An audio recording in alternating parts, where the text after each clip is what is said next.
and welcome to Making Your Business Finance Sexy. Woo! It is June!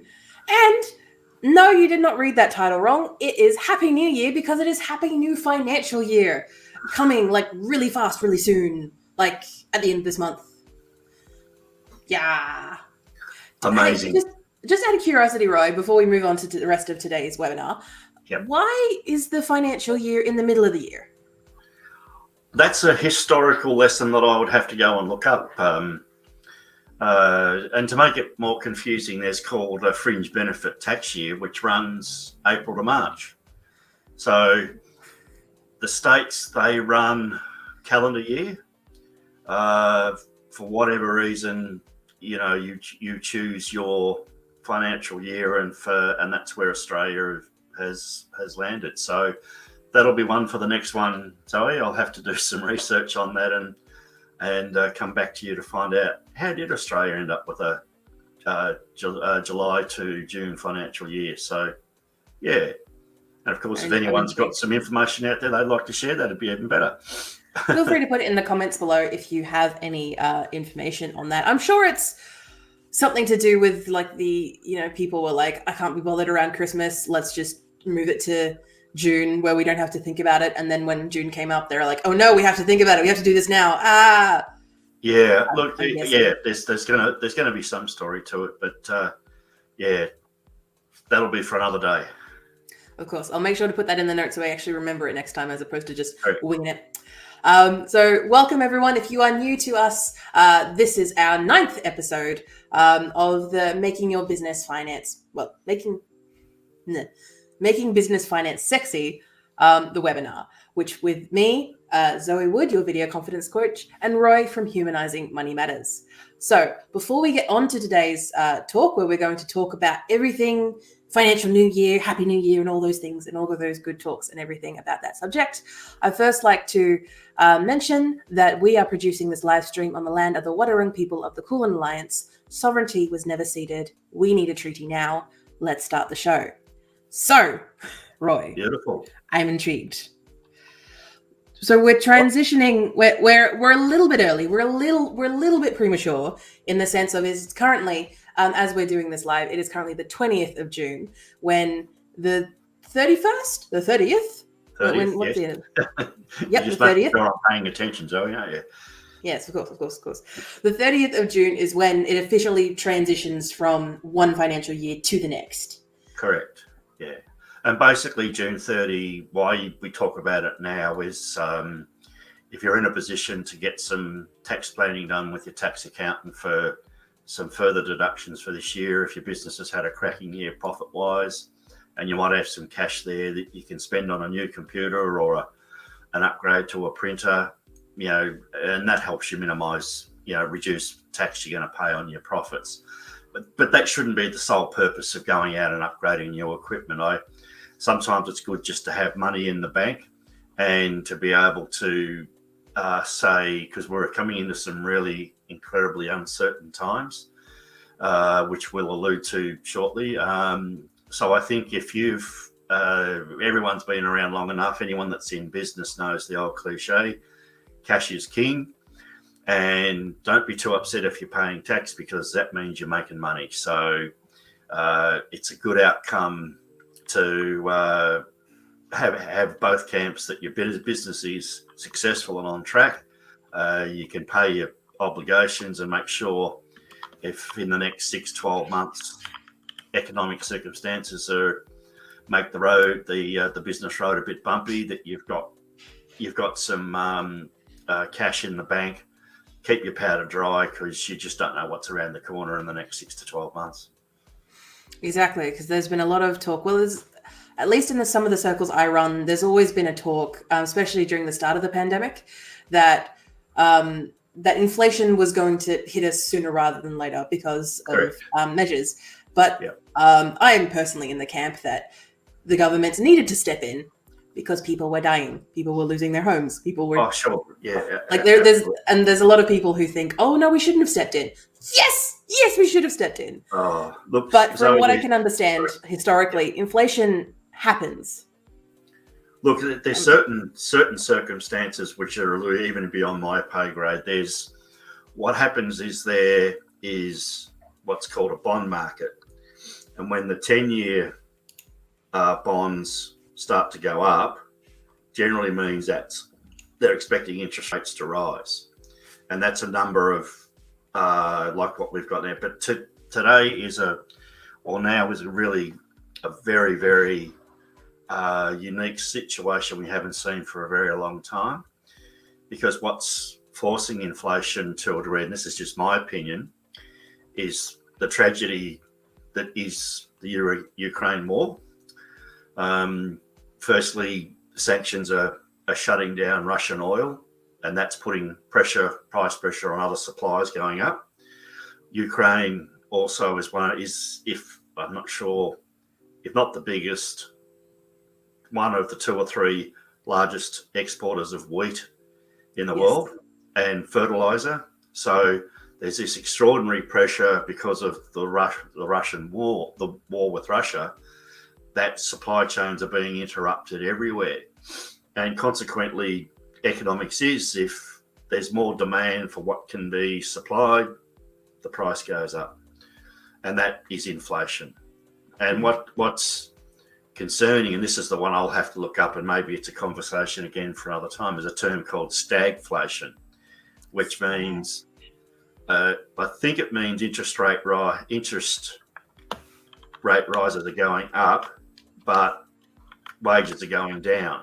I'm not sure. I'll have to look it up. I don't totally understand it. And that's a really another scary part of the economy / recession, that if you're in stagflation, because I don't know, again, we're really starting off on a very happy note tonight, but it's just what world events are at the moment, Zoe. And Sri Lanka, they've got 70% of their population hasn't got power, can't buy petrol, can't buy food. Their whole economy is collapsed. And that's mainly because of corruption and greed of politicians, or two in particular, of what I've sort of gleaned from the bits and pieces I've seen. So there's a lot of world events that are happening that are man-made decisions. Like, if Putin wasn't in a hurry to, try and be a megalomaniac and reclaim Ukraine, who knows what pressure that would have on oil and food and gas and so forth. But generally, because there's so much, because of getting back to the pandemic, they've pumped so much money into the system to keep it going. Now that everything's coming back to normal, there's too much money in the system. So raising interest rates pulls it out. So that's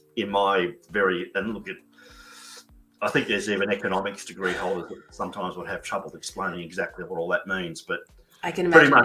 And thank you so much, Roy, for someone who is not an economics major, who is explaining that to the audience, and to me especially, because I just understand that these comes in waves. And yes, we've been very fortunate. There was a very, everyone would be aware, mostly from perhaps your generation, Zoe, more from an historical point of view. But before Paul Keating became Prime Minister, he was Treasurer under Bob Hawke from 83 to 91. And I'm not sure what year it was. It might have been 89, 90, 91, I can't remember. And he said, Australia, this is the recession we had to have. And that's the last time we've been in these sort of, negative growth and interest rates going up and so forth. We've had a honeymoon period for a hell of a long time. I bought my first house when interest rates were 17, 18%, but that's compared to a house that was worth $80,000 versus a house that's worth $800,000 today. So I was very fortunate. I was probably one of the first recipients of the Bank of Mum and Dad. And my father, with Mum's blessing, paid out my loan, and I repaid him. So, I was very, very fortunate not to be really hamstrung on that merry-go-round of really catastrophically high interest rates. but what it does mean for a lot of young kids now, or young people, that rising interest rates from 2 to 3% when you've borrowed $600,000 or $700,000, suddenly now this half and another half of whatever they're anticipating by the end of the year, potentially you're finding another $500 to $1,000 a month just to pay interest. And if I was a young couple and I'm stretched already, that's a pretty terrifying alternative to be staring down the barrel on.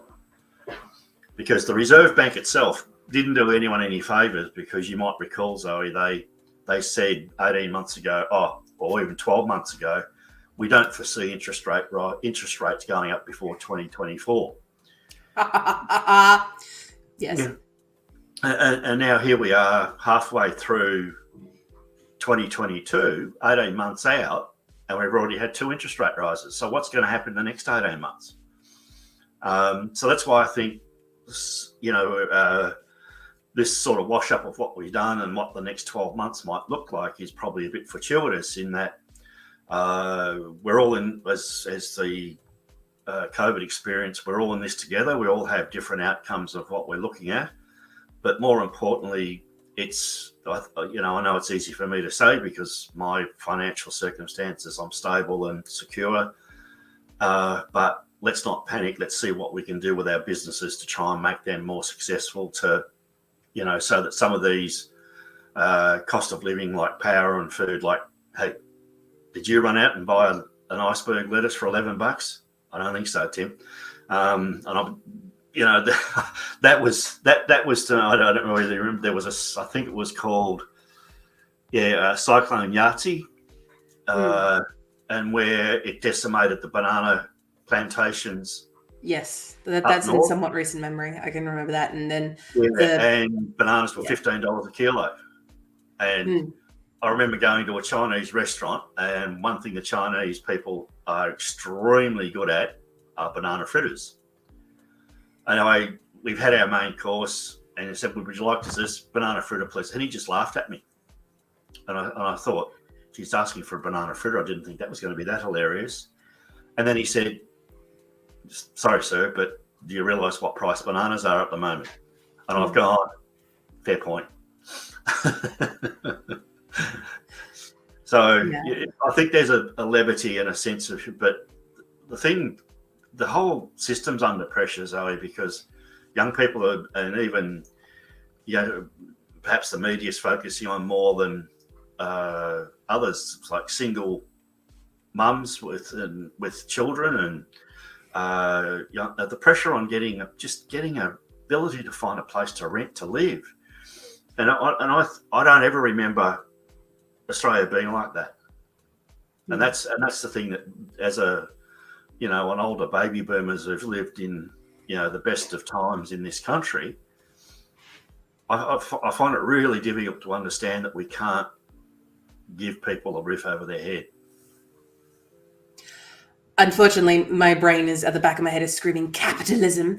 And that's the motivating factor for myself and a lot of people that I speak to, because in that sense that capitalism, this constant need for growth is what's pushing most of that inflation, because we need to grow despite the fact that where is this growth coming from?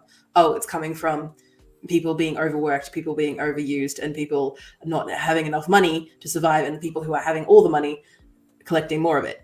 So there is that mentality. But one thing I will probably do is switch us a little bit from this negative path I see us going down in the rest of this webinar. Yeah, but hang on, don't just sorry, I'll just pull you up there for a sec. It's reality at the moment, and your dialogue is very, very, very important to the audience that we're hoping to speak to and liking to speak to.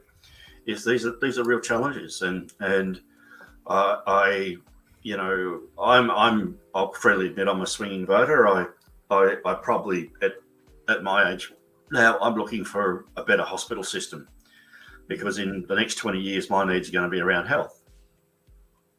Whereas your demographic with young people perhaps getting married, starting families, they want childcare, education, and there's been some really terrific things. New South Wales and Victoria have announced a program around an extra free year for kindergarten for children. And long last, hallelujah, they're finding money to put back into the health system. But, sadly, and the stories around, the poor paramedics that are the meat in the sandwich and what they have to deal with to get people to hospital. But my point being is I'm really happy for a change of government. I believe the former Liberal government, and I won't get into personality because that'll just get me annoyed. It was right. It was, it was like the tantrum throwing school teacher, with all due respect to school teacher. Oh, you don't need that. This is fine. We're fine. We haven't got any problems. And really, I believe, that fundamentally to me, that's what brought that government down. And the wonderful thing is there's been a whole new range of thinkers and people, and particularly a lot of women, come to the government. So look, they're under pressure. They're going to perform. They've inherited with the Labor government a significant mess, but it's your demographic that forces the change. It's the people that, we're in a lucky country that we can have a quiet revolution. Like, I was amazed to watch the scoreboards unfold on the night of the election. I think this is a real chance for change, and particularly Prime Minister Albanese coming out in support of something Uluru at the heart. I'm sorry, Zoe, I'm not totally. The Uluru, heart of Uluru. There's another word that's after. There's another word after that, but it's essentially acknowledging a treaty that was signed a very long time ago, but acknowledging it and making sure and pressing it through Parliament because our more disadvantaged communities in Australia very much. And basically, Prime Minister Albanese signed off on, increasing our commitment to, carbon reduction. So very short space of time, literally a month, a lot's happened. And often, sadly, whichever way you want to look at it, it will be Labor governments that push that change. So anyway, I'll let you go now because I've had my soapbox moment. That's all right. That's what we're discussing, because unfortunately, when it comes to business and when it comes to money, it has to do with politics. There has to be a large element of politics involved somehow because it's all involved. It's all in there. It's all in there. So unfortunately, we can't really separate one from the other. But what I would like. Ooh. Oh, sorry. No, you go. Yeah? Sorry, I thought you finished. No, you go. No, you can continue, Roy. What is it? Amongst your peers at the moment, Zoe, are they? I doubt this will be the case. I'm going from worst to what I think it might be, like complacent, hesitant, anxious, terrified of what things look like to them, and throw in angry as well. Is this in specifically relation to the new change of government, or is just outlook on business? It's just where, like, I'll take you for yourself. It's like you're in business and you're looking at opportunities to try and get ahead and improve what you're doing. And it's looking at circumstances. How can I get ahead? Don't care. Yeah, I feel okay. No, I'm really upset about this. B, I'm terrified of where my next dollar's coming from. And I'm really angry that I'm really good at what I do, but I'm denied opportunities to get things done. That's just a base what I'm trying to say. And because we're targeting, young entrepreneurs that are starting their own businesses, and I believe and support them to the hilt, because if you're able to generate your own business and generate your own direction, you have far more creative influence, you have far more satisfaction in what you're doing. You have less likelihood of working for wages, and all sort of respect to wage earners. Sometimes your job can be just become like Groundhog Day, or, well, I've done that yesterday, I better do it again today. And wow, that's exciting. I can't believe I'm doing this. You can tell by the tone of my voice. But hey, I've got an opportunity. I've bounced out of bed. I have my own business. I've got this great social media company, and I think I've got ability to really make it work. If I'm in that camp, how do I see the current economy or world inhibiting that part of being able to be successful with that mantra? In regards to that mantra, for people who I speak to regularly and friends that I have in business who are around my age, and full disclosure, I do have a fair few people. I'd say a majority of the people that I call my business friends or my associates are around 40 or above, just because of the dynamic of business in Geelong and business that I interact with. I usually have a tendency of interacting with people who are older than me in general. But the people that I have close ties and connections with who are around my own age, and there's, 10, 12 of them, the discussions that we have is very much in the anxious camp. Yeah. Because when it comes to the mentality of the world's going to shit, is the type of mentality that we've been raised in as a generation. We've been raised with this mentality, or whether you like it or not, but it's the mentality that we've brought on. And you can see it in our humor. You can see it in our memes. You can see it in that mentality of the world's going to shit. All right. Move on. This ever presence or this ever need to move on and push through the bad to get to the good. And from a lot of people that I've spoken to who have started business, like there's a few associates I have now who have only started businesses in the past 6 months. And the reason they started their business, instead of it being for where I've seen a lot of older people where it's, it's time to get out of the rat race, time to start doing my own thing. I'm good at what I do, yada, yada, yada. It's more of a mentality that I started with when I was 14, which was I need a way out and I need something that I have control over. And that at the moment is going to be a business, which I can understand that sounds a bit negative, but it's also a case of people being able to grab their own power and use their own power to something that is going to better themselves and hopefully service and better others. And see, that screams to me, that's also about my mental health. It is to have that choice to own something that's mine, that belongs to me. I was very fortunate in the late 70s, early 80s when I was roughly a bit younger than yourself, Zoe. There were the dead-end jobs. You had, back then Telstra was called Telecom Australia, had all the banks that had their annual intake of clerks.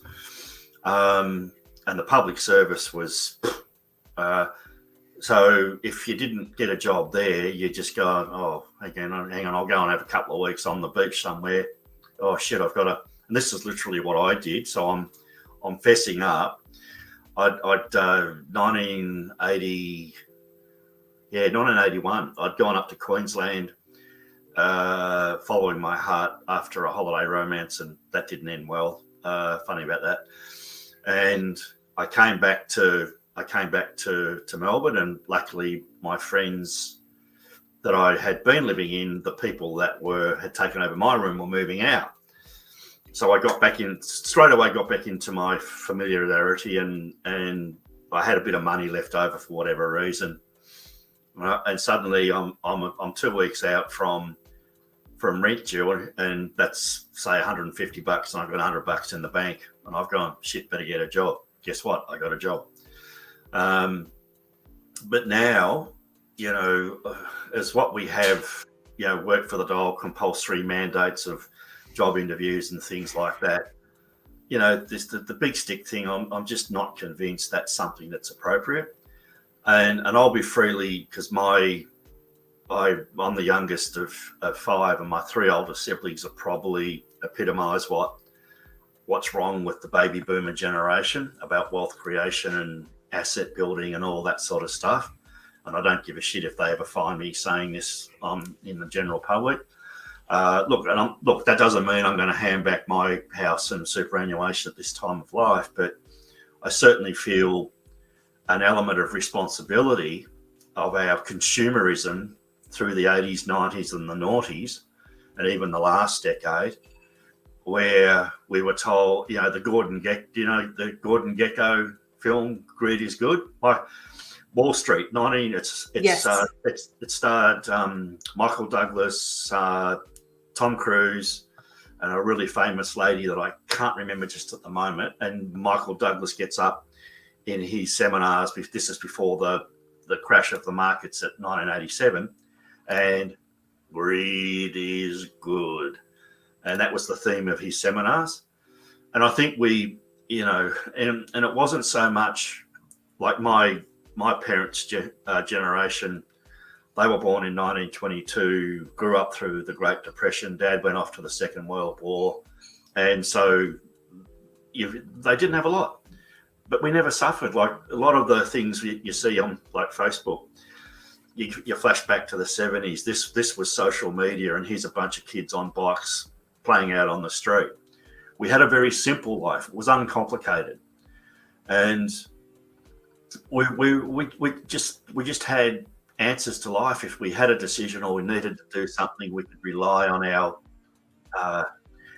community, or particularly as young kids. If my mum had some commitments in the afternoon, she knew I would be at the street, playing in the street with 4 or 5 other boys, and she would know, well, if I'm not at that family house, I'll be at that one or that one or that one. So we would just the elements of what we had was far more community bound, and I think we've become a little bit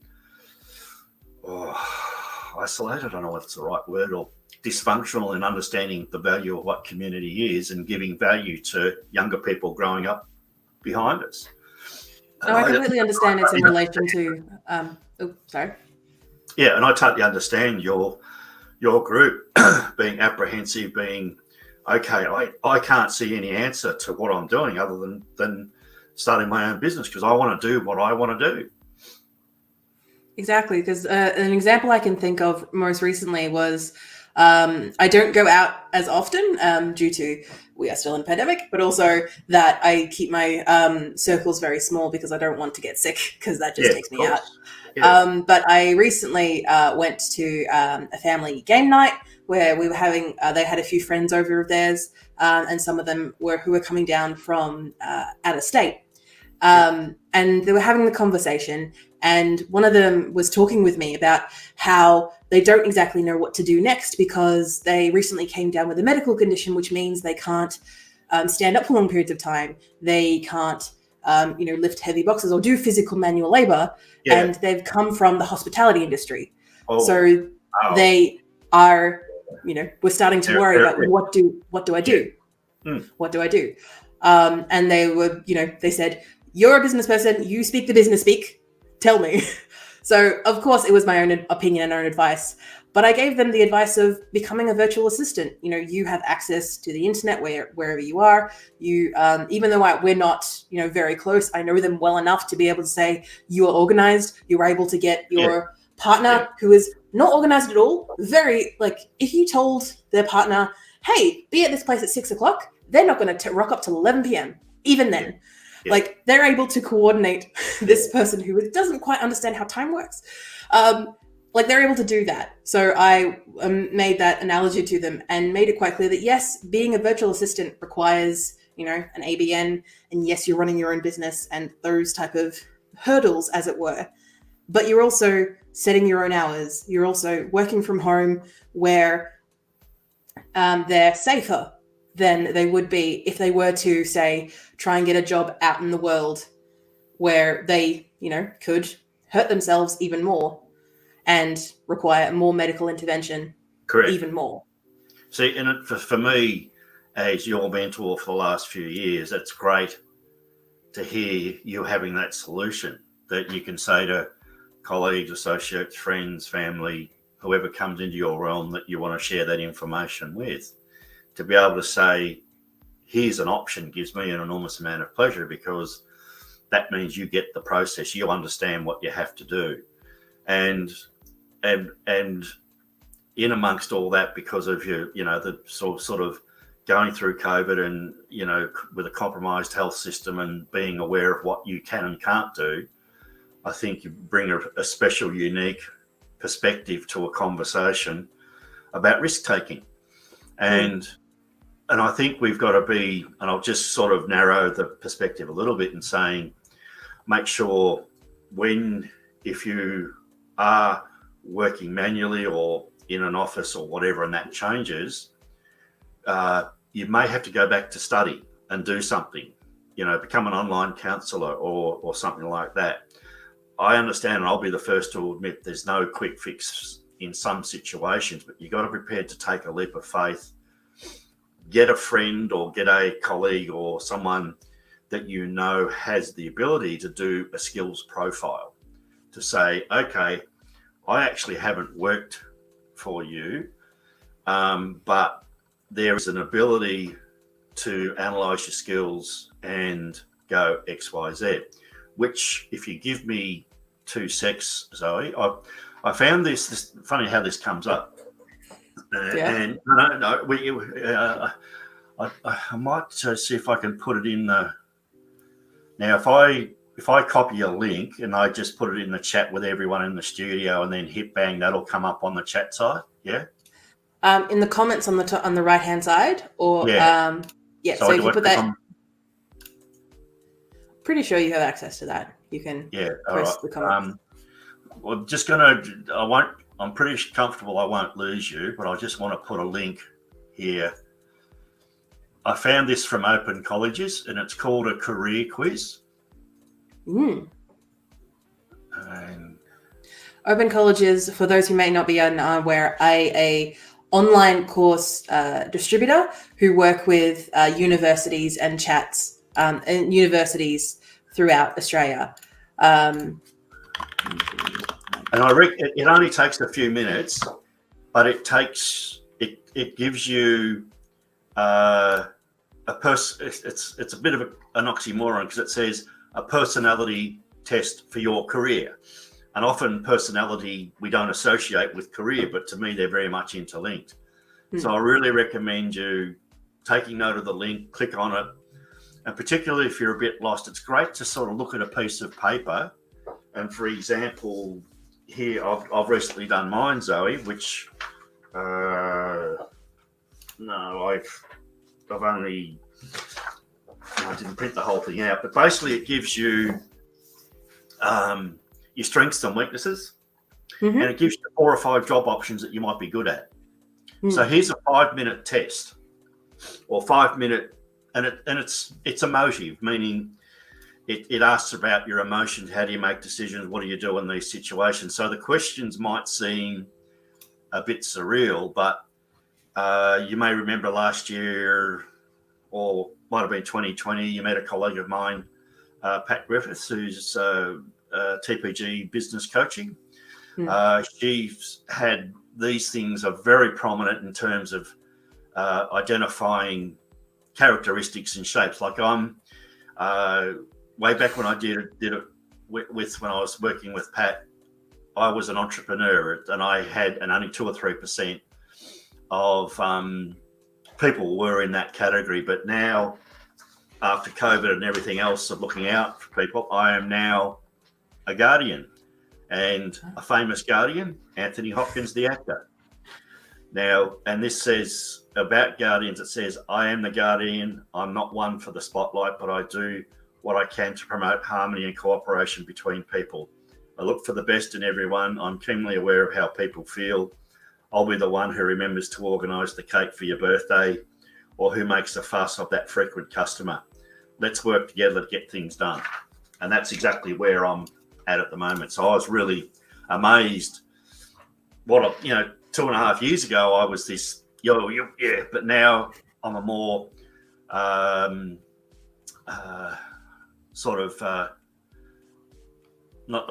maternal's the right word to use, but a more nurturing sort of kind of entrepreneur. I mean, it can work. Maternal does work. Yeah, or paternal perhaps is a better way. So I'm a bit more of a parent looking after the tribe. To say, okay, are you okay going about this? What help can I give you? Because that's where I see my positioning now. No, that is awesome to hear. And well, as you were reading it out, it very much stipulated to me that this is how I view you. This is how, as I was going through, it did. There were some sections where it just sounded very horoscopy and a very much this could apply to anyone.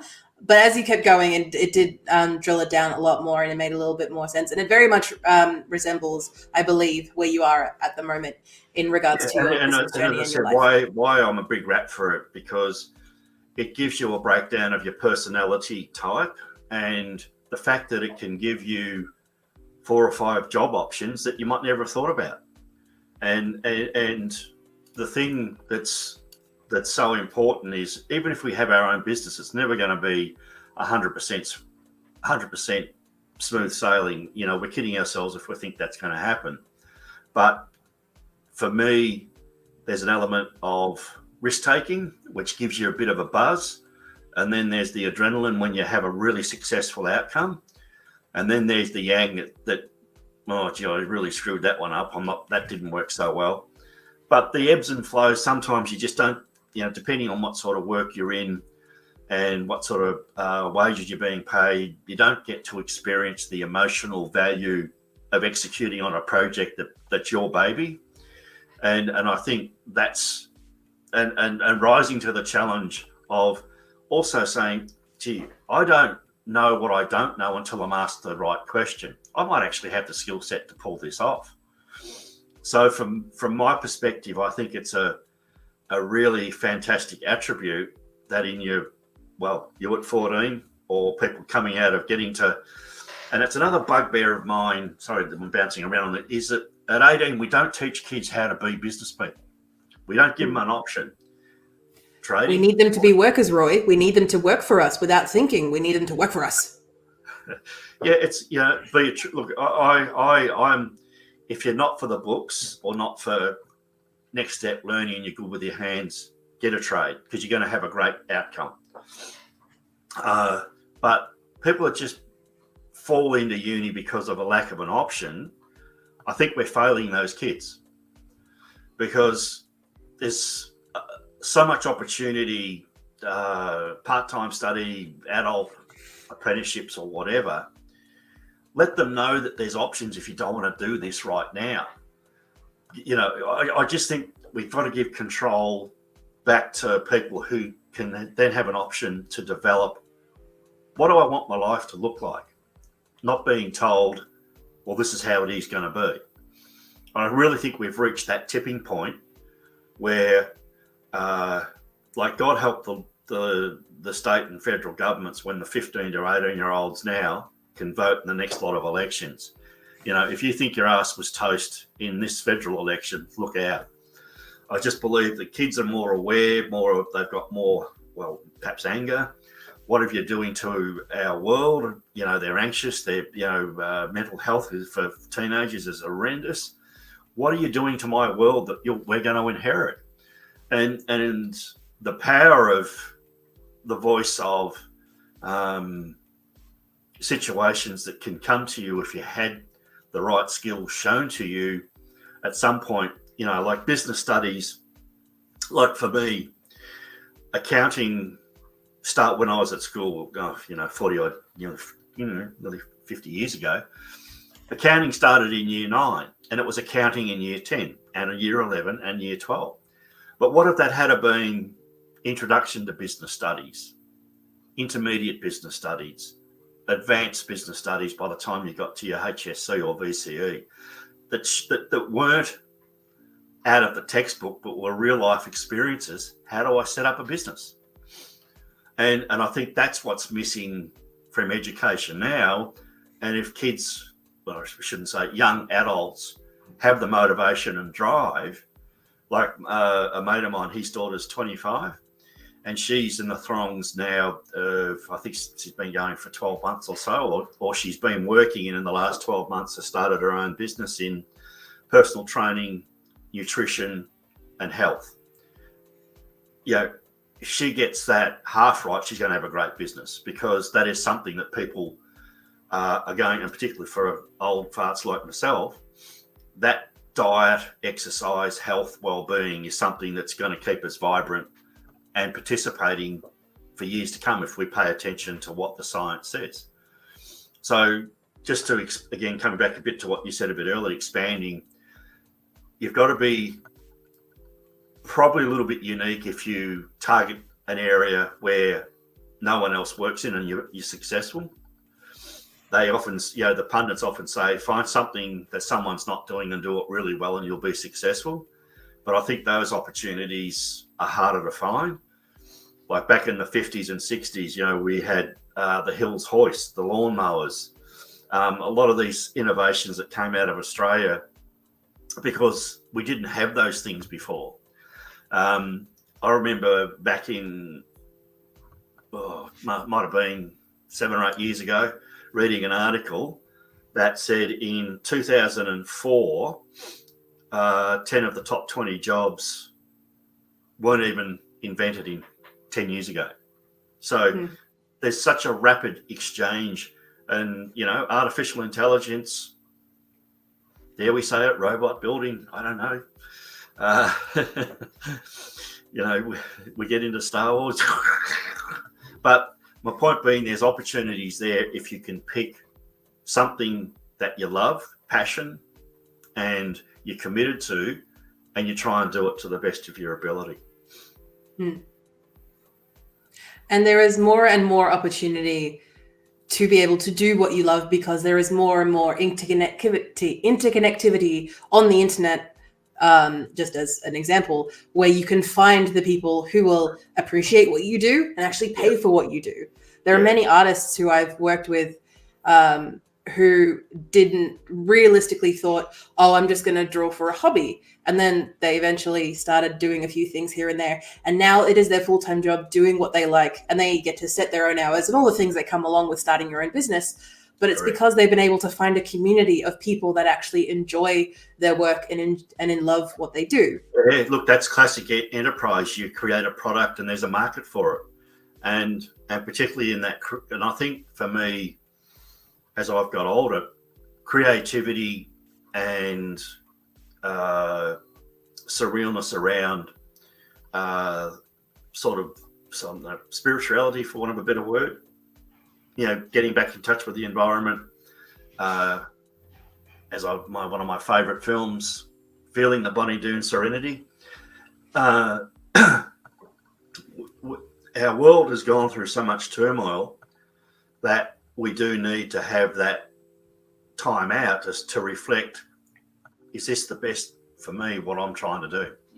And art creativity creates that ambience that you can just go into yourself and feel what the artist is trying to say to you. And sometimes I think that can be really beneficial. Exactly. And that is very much the experience that I have experienced in my years of business and from what I see of other people, because there is a lot of pitfalls to starting a business. We've already mentioned them in previous webinars about there is a lot of fear and jumping into the unknown when it comes to starting your business, but it's still better than the alternative. The alternative is not seeking your potential, but also just letting it come to you. And necessarily one thing that I've in the communities that I'm involved in, I have to stress that not everyone has to start a business. Not everyone has to, because some people don't want to and don't want that stress and hassle in their life. That is fine. For example, I recently took care of 2 of my little niblets recently, and did you know kids are tiring? Kids are stressful. I am really thankful that I am never going to have any of my own because they are stressful. And just imagine that, but with a business, which is not actually a living being. So you have to deal with the stress of that on top of dealing with kids as well. It's just like, no. But again, that not everyone has to start a business, but I believe everyone should have the opportunity to. Look, and it comes down again to passion and excitement about what you want to do and believing in yourself. Absolutely right, And while I haven't really shone the light that favourably on, sort of wage earners and Groundhog Day and whatever, what I haven't paid due respect to is there's a thing called do you live to work or do you work to live? And that's another great choice. If, for example, I'm not sure, I can't think of a job off the top of my head, but say you're just doing a 9 to 5, doing your 35 hours a week, and you're working with good people, and it's a bit of fun turning up there because you love, there's a real nice buzz about them. But what it does give you is, say, $700 or $800 a week that I can go and have the best life with my partner, my children, my family outside of work.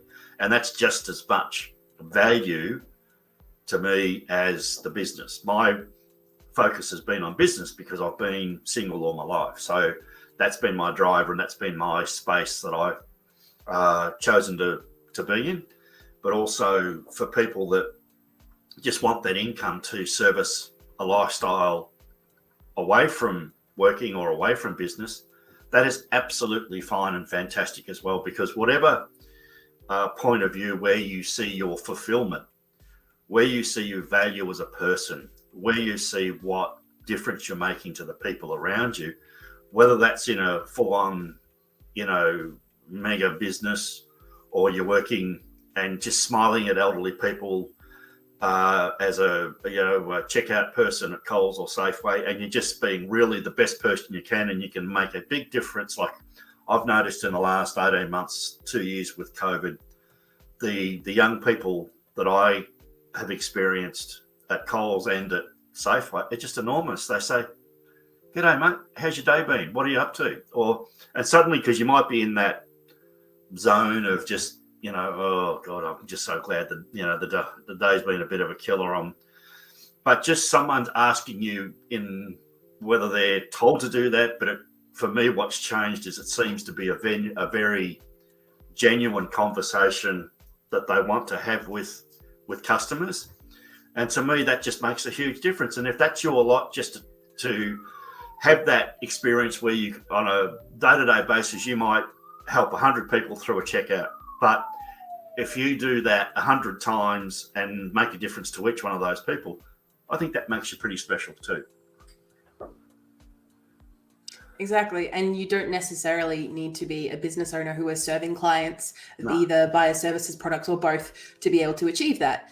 It's dependent entirely on what you want to do with your life, or if you want to enjoy your life, if you want to relax, if you want to have fun, and you don't find the passion and the excitement and pleasure of starting your own business, then don't. But of course, a lot of most of our viewers and our clientele probably aren't those type of people. People who enjoy starting businesses and taking on that challenge are probably the people who we may or may not be attracting. But that's the challenge I think we face as leaders, and having this dialogue is we've got to have all options on the table. And I think that's what, particularly with where the world's at the moment, where we have with economic circumstances, challenges, does a young couple, say, been married for 3 years, do they choose to have a house, or do they choose to have children?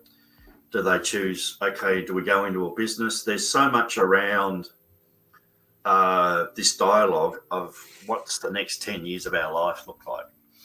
And when things don't happen, we spoke last month with a lovely bloke called Neil Butler about identity and what your identity means to you.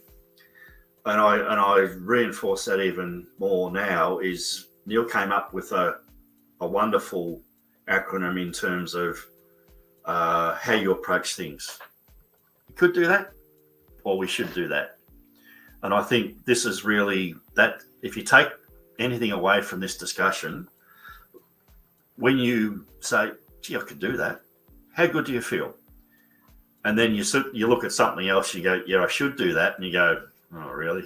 You can just feel the different energy, and how positivity, even though it's not a word that I use a lot these days because it's challenging in the current environment, but if you can bring an element of positivity to your decision making, I think we're probably more at an overview level to a degree tonight, Zoe, in it as you rightly point out, our target market and our audience is young entrepreneurs or people at any age that are starting businesses to get that edge or to get that hint, that sort of that little gem that they can take away and change their perspective on how they go about things.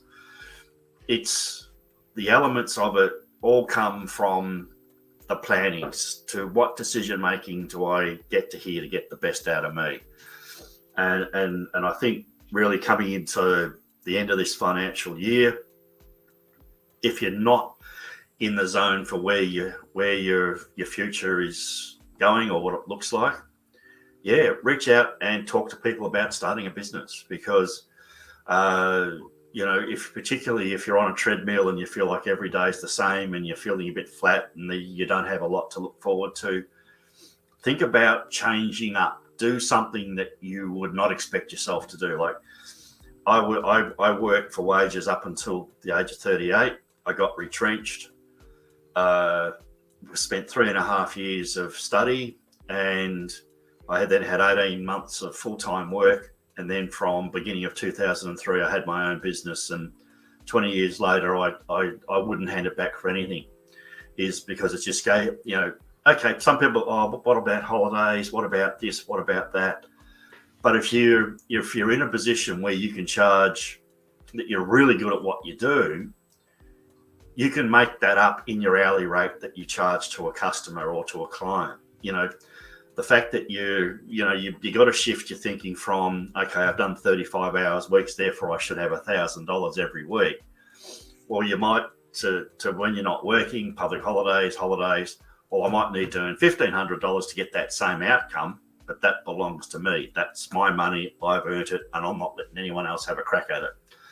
So yeah, I'm all for, if there's options and people have a business and they have a scope and they have an idea, I think this is the environment to do it in, because okay, they say unemployment is 3.9%. There's so many jobs around, but a lot of it, and again, this is just a purely subjective comment, it's in a lot of areas where traditionally backpackers, migrants, and transient people have worked in hospitality, going out to fruit orchards and picking fruit and all these sorts of things. But hospitality is the area, and tourism. And that's hard yards because your hours are infrequent. You could be out, you might enjoy the nightlife, but oh, bugger, I've got to do a 5 p.m. to 1 a.m. shift, pulling beer somewhere. That's not going to float your boat. If you need it for 3 or 6 months, you take the hit. But for a long term, so it's really about putting yourself in a position to do what you really want to do as a business owner. Exactly. And it's also a case of it's been a problem for over a decade now, but it's become even more of an issue of underemployment, where the jobs are out there, but the jobs are either not being able to provide what they're actually worth. So you're asking people to do an 8-hour shift, but you're really realistically paying them just above minimum wage for those 8 hours, or everything that encapsulates and comes along with that. Yeah. But I would like to skew us. We do have 5 minutes left of today's webinar. I would like to ask you about your 12 months of the future. So let's just say we've scooched up 10 more days and we've started the financial year for July 1st. Yeah. What do you see the next 12 months not happening? Wow. We are not fortune tellers, but what do you see the next 12 months be either impacting your business or impacting businesses as a whole, or how do you feel the next 12 months coming? Look, the key word that comes to me is adversity, because there's just so much going on at the moment that we don't know what the outcome's going to be. So I think I said it a bit earlier, think about, if you don't need to spend money on doing stuff, save it. If you don't need to and that's where it becomes a bit of a conundrum, particularly when you're starting out, like, to say, put a studio together like you've done. So that's taken you an enormous amount of time to build the capital up to be able to do that. And if you've got to find 5 or 10 grand that could basically build your business, or do I need to live for the next 3 months? Well, I think the choice is you spend your money on living for the next 3 months. Be aware of opportunity. Don't shut yourself off to say it's all too hard. Get into a peer group where people are going in the same direction. Steer yourself away from, negativity in a conversation is sometimes can be the reality. Don't let it take you down the rabbit hole where you won't do anything about it. And I think the elements of, for me, to be honest, I got retrenched at the right time at the end of 1996 because we were coming out of the recession. I had no computer skills, zip, nothing. I was not prepared for the next phase of what work was going to look like. So to me, to get retrenched and go back and study was intervention that changed the course of my life. If I didn't get retrenched, I wouldn't have gone back to study. I wouldn't be sitting here espousing my 20 years of small business experience. So it's really about, probably my biggest concern at the moment is that it's a really fluid situation, which you have to, and I know people are probably sick of the word pivot and all this sort of stuff, but you got to be prepared to pivot and do what actions might take you in a certain direction to get a job done. And it might be a case, particularly if you're a startup, you're looking at working with people that if you had a choice, you might not, but for 12, 18 months to get yourself stabilized and a cash flow that you can live off and build your business, then there's an element of sacrificing that you make. Because I must admit, as in the first 4 or 5 years, if I look back at probably 25% of the clients that I had, I would not have them today because they were disorganized, didn't understand the value of what I was doing, made it difficult to get to them to do my job. Their record keeping was ordinary. But in my mid 40s in a new career, the opportunity to have a rebirth and a second phase of what's turned out to be a terrific business and life, I had the hunger. And I think that's probably, if I strike it, Zoe, is the hunger to pursue what you want to do and try and block out the noise that says, oh, you shouldn't do that, but just say, I think I could do that, and just see what the outcome brings. Exactly. I second everything that you've mentioned so far, Roy, because in the future, over the next 12 months, it's going to be difficult, and it's not a case of, it's not exactly like it hadn't been difficult in the past, but because we're slowly getting further and further away from lockdowns, especially in Australia. Lockdowns were incredibly impactful on business and life as a whole. And as we get further and further and further away from them, of course, a majority of Australia still pretends like we're not in a pandemic, and it's not happening anymore. We are still in one. I would like to clarify for people. Like, for example, a couple of weeks ago, Geelong was the highest amount of COVID cases in the Southern Hemisphere. Just saying.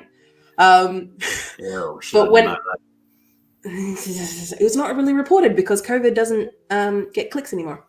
But as we move forward, especially over this next financial year, over these next 12 months, to see opportunities that take you further or have a long-term value. Because say, for example, there are businesses that closed down over COVID who are only starting just to get their feet now because people are out and about, people have options, are slowly starting to move.